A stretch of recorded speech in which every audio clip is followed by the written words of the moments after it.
Hello, everybody, and welcome to the discussion today. We are going to be talking about the audiobook, the upcoming audiobook that is the companion piece to the Amazon best-selling novel, Tomorrow's Flight, by Stephen Seifel and Emmy Ellington. Thank you all for joining me. And today we actually have another special guest. We have the actual narrator of the audiobook. This is Caroline Carrigan, who's joining us today. And Caroline, we're so excited to have you. Oh, thank you. Thank you. It's great to be here. Well, I want to kind of start a little big because Stephen, you let me know that you and Caroline have known each other for quite some time. I won't say how long, but Caroline, I believe that you started a play written and produced by Stephen in the 90s, right? Yeah. Yeah, we did a play together. That's how we first met. And then we kind of lost touch and reconnected on Twitter a couple of years ago, I guess. And it was like, I wonder if that's Steve, but he had an avatar that was not, I never knew what that avatar was. It wasn't you though.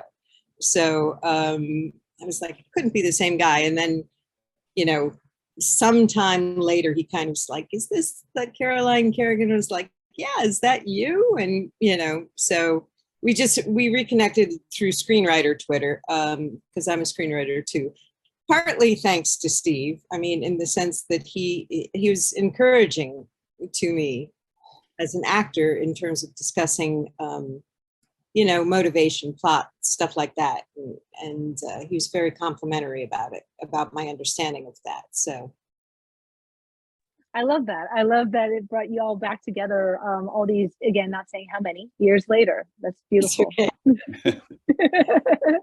So Stephen and Martin, this one is a question for you. After the reconnection with Caroline, how soon after did you know that she was the woman you wanted to narrate this audiobook? And have you always known you wanted it to be a woman narrator? I would say no, we didn't always know that we wanted a woman. What we did was we did a table read, and through the table read, it started to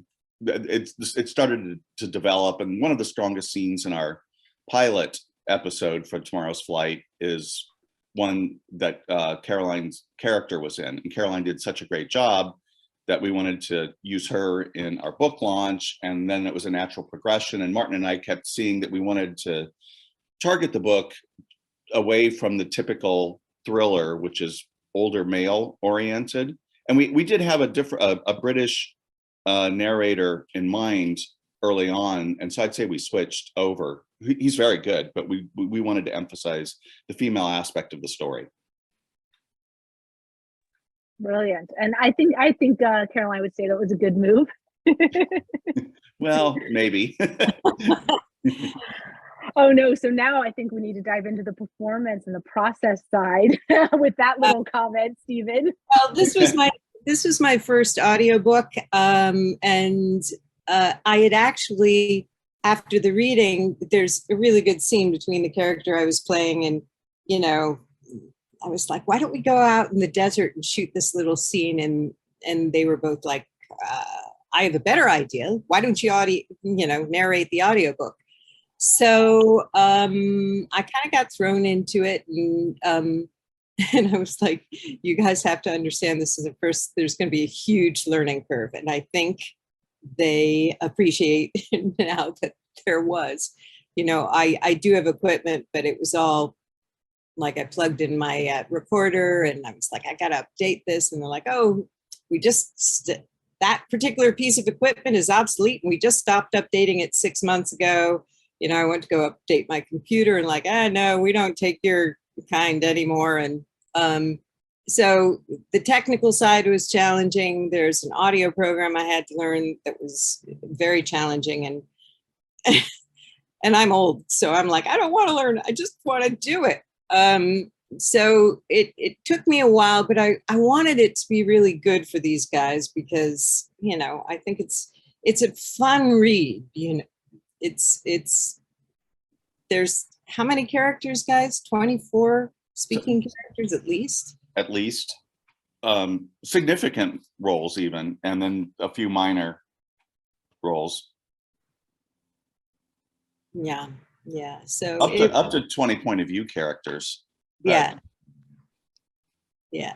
And then there was, I'm recording in my closet here in California. So there's numerous challenges with that, one of which was like 110-degree heat. And I live in a neighborhood that's not terribly quiet. I mean, you think it is, but then as soon as you put on headphones, there's my neighbor's dog who probably just even finishing up these last few chapters, my neighbor's dog is undergoing separation anxiety. So he howls for hours on end when my neighbor's not at home. Although I've occasionally gone to my neighbor and it's like, let Buddy come and sit with me while I record my audiobook. And it works out great for both of us. But yeah. And then COVID and smoke, and there's a lot of stuff that affects your voice that you don't really realize right away. So, but you got through. That's amazing. And Martin and Stephen, you're talking about how many roles there are, how many characters there are, not to mention the narrator in general. When you were prepping Caroline for this audio recording, was there any specific direction that you gave her at the top of it to try to help ease all of that, knowing this was her first time doing an audiobook? I don't think so. I don't remember giving much or any direction, really. I think Caroline's performance in the table read really sealed us both. I think that the one accent that she had the biggest trouble was the British pilot. But spoiler alert, he dies pretty quickly, so I think she was quite pleased about that. He doesn't die that quickly, Martin. Well, not for Caroline, he doesn't die very quickly, but for the pilot, he talks a lot before he dies. He does. He has a lot to say before he dies, to be fair.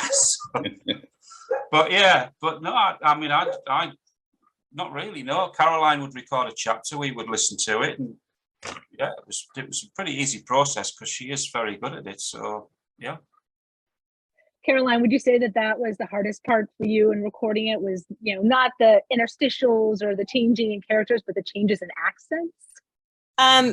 Yeah, probably, yeah. I mean, it wasn't that difficult, and I actually have, generally speaking, a pretty good British accent. But for some reason, with this character, I think it was also trying to speak like a man without like being a man, So the combination just, and I finally kind of decided to excuse it by going, he's gotten sort of mid-Atlantic because he's a pilot and, he flies back and forth. So he has one of those British accents where he goes back to England and people are like, you sound like an American now, And he's like, no, I don't. I don't know. Just to please. Well, we'll see. Yeah. Hey, I can't wait to hear it. This next question is for all of you. Was there ever a part where the written word, because we all know in this room, there's a difference between what's written and what's spoken. Was there ever a time during this process where the written word wasn't completely translating to audio well? And if so, how did you adjust or compensate? Well, yes, that was the case. There's a spot in the book that I screwed up at the last when I was proofing the galleys, and it's actually a very important place, and I haven't yet fixed the book, but we'll re-upload it eventually with that fix. But I had to alert Caroline to that, and I rewrote that for her, so it's different than in the book. And then there were a couple of tongue twisters probably that she kind of said, can we just go with this phrase instead of that? And I said, absolutely. It doesn't have to be a precise match. And I may even go back and match Caroline when we re-upload the book. There's a very small percentage of people who have the book open at the same time they're listening to the audiobook. Well, I think it even reads okay because it's, you're not looking at every word. You're kind of doing both. I mean, I watch TV sometimes with the closed captioning on, and I kind of bounce back and forth. And the thing I think that's important to remember is that Caroline wasn't reading the book, she was performing the book. And there is a distinct difference between those two things. And I think the small changes that Caroline made in the performance of the book enhanced enhanced it. It didn't, there was nothing where we thought, oh, no, let's stick to what's on the written page. Is that because as I was reviewing the audio files that Caroline was uploading, I had the book open on my other screen and I was reading it. And you could see, obviously, then I could see where, there was words changed but it just flowed better because you're performing it, you're not reading it. So I think that's an important distinction. To me, there were only a couple of places where it wasn't so much the way it was written. It's just that the way you take in the information from the page as opposed to hearing it. There was really only one place where I was like, when I say this out loud, you perceive it differently than when you read it on the page. And it's a minor thing. It had to do with the date. The only other thing I think is just the word peculiarly, which when I would just be in conversation and I say that, this is a very British word, Martin. I'm from the Midwest, so if you this is very technical, but if you put an L and an R next to each other, you might as well just tie my tongue up in knots because it's just peculiarly. Saying it in conversation, but every time I'd see that on the page, I'd be like, oh, I got to ramp up into this one. And there's a lot of outtakes of me going peculiarly. So, but I think I got through all of them. If you want to do a drinking game, though, that's a good one to. I remember that. I love it. Well, speaking of all of the takes and all of the different words, Caroline, we already established this is your first audiobook. So we talked about why Martin and Stephen chosen you, but why did you choose this project? And how does that fit into your overall goals going forward as an artist?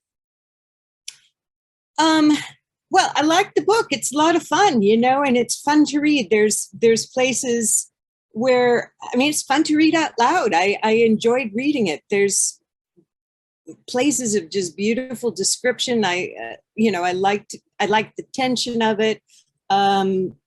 I also, I'm a filmmaker myself, so it was really fun to, for instance, work on the pacing, because as doing everything myself, I got to go back in and, I kind of relaxed into the process as it went on and did a lot of work, not a lot of work, but edited it for pacing and to give myself a chance between breaths to change character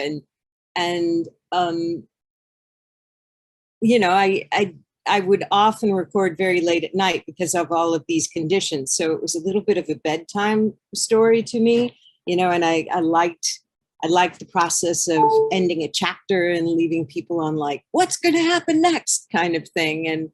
And it is a book that has a lot of that, the chapters always end on something like somebody almost being eaten or somebody actually being eaten. There's dinosaurs and there's T-Rexes in this. So, I think it's safe to say some people get eaten. I don't think you'll get in trouble for giving that away. It's like Chekhov's gun if there's a T-Rex on the cover. Exactly. So do you think that this is going to affect you as a screenwriter and a filmmaker going forward as well, going through this process? Was there anything you learned about yourself or the process when you were going through?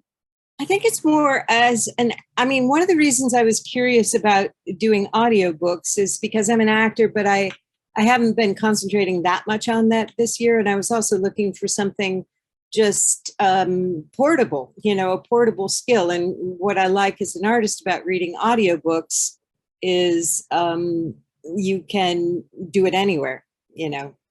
One of the things that did drive me a little bit crazy during COVID because of isolation was that I was listening to the sound of my own voice during all my waking hours, and I got to the point where I was like, I just want to hear anybody's voice but mine, but it's, I think it's fun, I like that. Miss it now that we're done. Well, you're saying now that we're done. So Martin, Stephen, how close to done are we on your end? Because I know you've got the Amazon and the ACX process and all of that. So how has that process been, and how close are we, those of us who are not part of the process, to getting to listen to this audiobook? We're a few weeks away. It's got to be uploaded. The final sort of version now has to go to ACX, and they've got to approve it. So I think there's a couple of small bits left. Yeah. There's a 5-minute book trailer to do, and an end credit, which can literally just be the end. And that's got to be uploaded. We've uploaded the cover now. So once ACX, I've done a few of these with ACX, and they are pretty quick. Once you've uploaded the final files, you normally have something within a week or 10 days. And then we'll sort of figure out what we're going to do with it and how to market it and how to launch it and this kind of thing. So yeah, I'd say we're only a few weeks away now, and it shall be released into the world. Or unleashed, depending on that too. I like that, yeah. It shall be unleashed into the world, yeah. So how has this process been in terms of, would you do it all over again after you've gone through all this? I would. I don't know whether Caroline and Stephen would, but I would, yeah, because I love it. I love any creative process. And I mean, I spent the weekend knitting together all the separate sections of the audio book. So we've now got one complete file that is almost like a CD version, I guess, that we can stick onto flash drives and send to people and for promotions and things like that. And I love all that sort of messing about and technical and things, you know. So yeah, I mean, this is the 4th audio book, and I've got a 5th one due to start with Jonathan, who did a couple of previous ones for me. So yeah, no, I enjoy the process, and I enjoy the end product as well. Yeah, but I can't say Caroline. We've also talked about writing a sequel, which we won't do unless somebody asks us, and asks us generally with money. And that would, and with that said, we would want to do the entire process again as well, all the way through the audiobook. So do any of you have any last thoughts, little teasers or spoilers that you want to give away before we wrap this up? It's brilliant and you should buy it. Would be the most straightforward answer, but it's a great companion. I mean, we have plans for a hardback version as well. So we'll have the Kindle, we'll have the paperback, we'll have the hardback, and we'll have the audio. And I mean, we'd love to film that sequence that Caroline spoke about earlier as well in the desert, because it is such a powerful piece as well, and it plays so well. So yeah, I mean, we'll have the complete set for tomorrow's flight, and you know, yeah. I actually driving through I was driving through part of the United States where this book takes place, and the whole time I was driving through it, I was thinking this would make a great book for this particular, you know, to have on the car while you're driving through this particular area, or on an airplane. I was also thinking. Yeah, I was thinking about that. Should I say this would make a great plane book? And then I thought, well, I think if with what everybody's going through on airplanes these days, you'd listen to this book and you'd be like, oh, what's happening? You know, my flight's delayed. Not so bad compared to what happens to these people. Yeah. Brilliant. Well, if you haven't read the book, you've got a chance to go get it on Amazon, Tomorrow's Flight, and very soon you'll also have the chance to listen to the audiobook. I want to thank Stephen and Martin and Caroline for joining me today. And everyone, stay tuned for when you can buy that audiobook.